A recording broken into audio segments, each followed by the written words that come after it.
Hey Lappies, welcome back to another episode of Astro Tea with me, Aquarius.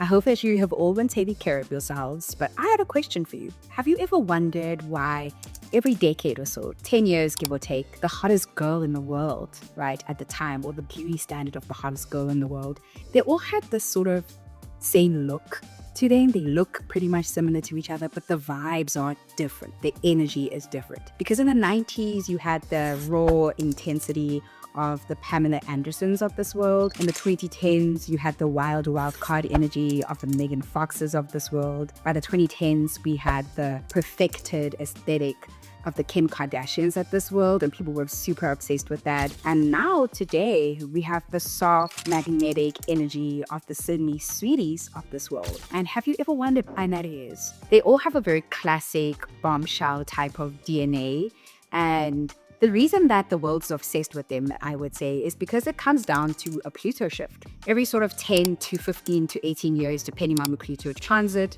it moves a sign, and this sort of recodes the energies of the planets and the cosmos at this time, and it obviously affects us and how we deem beauty, or what is the intense primal energy of the time. It's the planet of transformation, so we do see change in the world when Pluto shifts. Today, that's what we're about to just sort of deep dive into and see how it's sort of shaped the ideal woman, or beauty in this case. So I think it's really, really interesting how this may even inform our types and how they shift through the ages, particularly through the lens of women.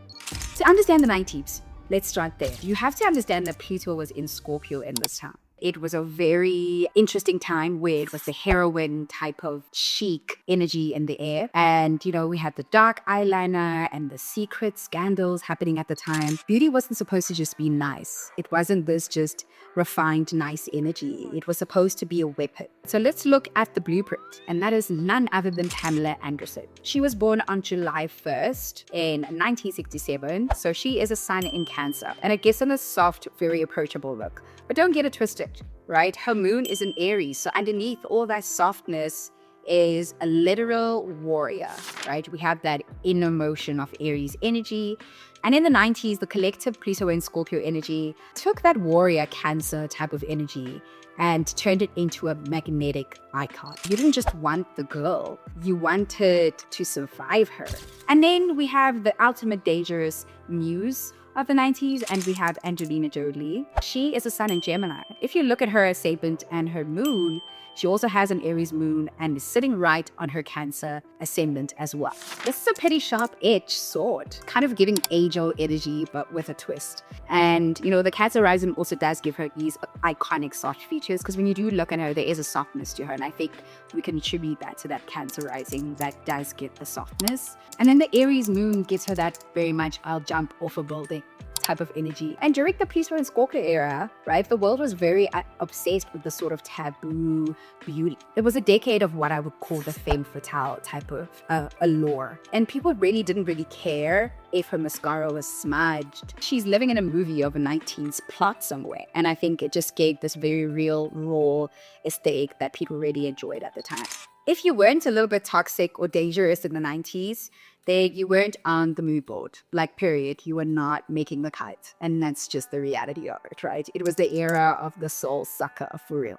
Now, let's move a little bit more into the Pluto and Sagittarius era, which was defining the 2000s beauty. Goodbye dark rubes and smudged eyeliner, and welcome to the era of Pluto and Sagittarius. We're entering a party. It's Sagittarius energy. It's untaped. It's wild. We have room for expansion. We have freedom. The 2000s were very much about adventure, tan skin, and a total I don't care attitude. That was pretty much what defined the energy at this time. The it girl at this point wasn't a very mysterious person anymore. She was a wild card. In this category, we have women who redefined the bombshell for the digital age. And we have people like Megan Fox, and she was born on the 16th of May in 1986. She is a Taurus sign with a Leo moon. And this is the ultimate goddess combo, if you ask me. The Taurus sign gives her this very grounded, earthy sensuality, but that Leo moon, though, That Leo moon, that's that main character energy. During the Pluto Sagittarius era, her Leo moon really thrived on the massive global stage. She wasn't just a girl next door, she was a force of nature, and you could really feel that. And everyone wanted to follow her. And then we have the architect of the party girl aesthetic, right? Paris Hilton, born on the 17th of February, 1981. And she is an Aquarius sun with the moon in Leo as well.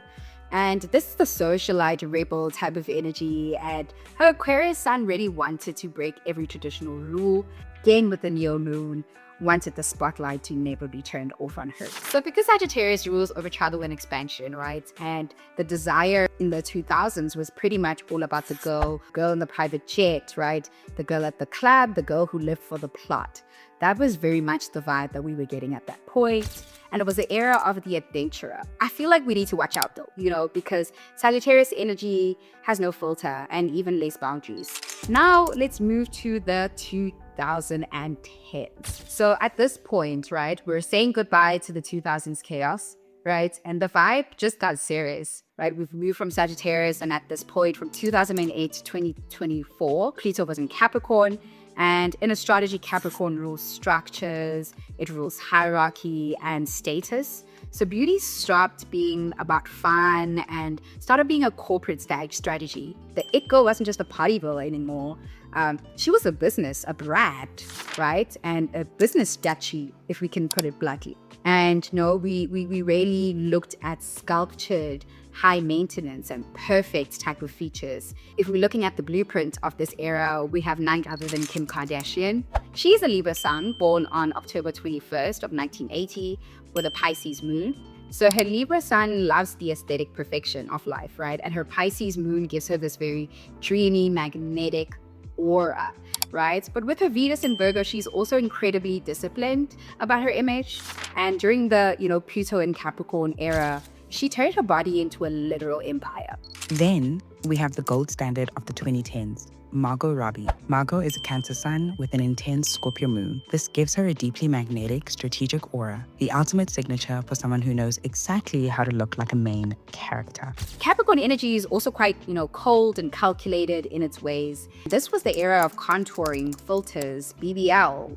These were the aesthetic norms at the time. If you could just buy perfection, you did. And men were just attracted to these women. They were attracted to their success. It's almost like you didn't just want the girl at this point, you also wanted the status that came with having her. If beauty is a business, right, which is what we just broke down now in the 2010s, then life becomes pretty transactional. And that's definitely something to consider. So now we're going to move into the era of Pluto in Aquarius, which is kind of where we're at today. Welcome to the future, in essence, right? So we have Pluto in Aquarius, and that has officially killed the sort of sculpted, perfected aesthetic of the 2010s. Now it's all about the AI natural look, right? It's hyper feminine, but also quite emotionally detached, which is quite typical of the Aquarius's futuristic, rebel, but emotionally detached type of vibe. The queen of the hyper feminine reboot is Sweeney, right? We see that quite a lot with her.